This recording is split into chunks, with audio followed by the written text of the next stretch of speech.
G ദേവരാജന്റെ സംഗീത വഴിത്താരയിലൂടെ നടക്കുകയും അദ്ദേഹത്തിന്റെ പ്രിയ ശിഷ്യനായി മാറുകയും ചെയ്ത സംഗീത സംവിധായകനായിരുന്നു ശ്രീ ജോൺസൺ.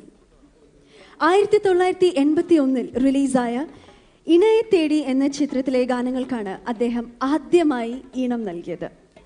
പത്മരാജൻ സംവിധാനം ചെയ്ത് കൂടെവിടെ എന്ന സിനിമയ്ക്ക് വേണ്ടി ONV കുറിപ്പ് രചിച്ച് ജോൺസൺ മാസ്റ്റർ ഈണം നൽകിയ പൊന്നുരുകും പൂക്കാലം എന്ന ഗാനം എസ് ജാനകി മനോഹരമായി പാടുകയുണ്ടായി. ഇന്നിതാ ഈ വേദിയിൽ ജോൺസൺ മാഷിന്റെ ഓർമ്മയ്ക്ക് മുന്നിൽ ആദരാഞ്ജലികൾ അർപ്പിച്ചുകൊണ്ട് ആ ഗാനം വീണ്ടും ആലപിക്കുന്നു നമ്മുടെ പ്രിയങ്കരിയായ ഗായക മൃദുല വാര്യർ. ഈ ഗാനത്തിനൊപ്പം ശ്രീ മാനസ് അദ്ദേഹത്തിന്റെ സാൻഡ് ആർട്ടുമായി നിങ്ങളുടെ മുന്നിലുണ്ട്. അദ്ദേഹത്തെയും നമുക്ക് സ്വാഗതം ചെയ്യാം.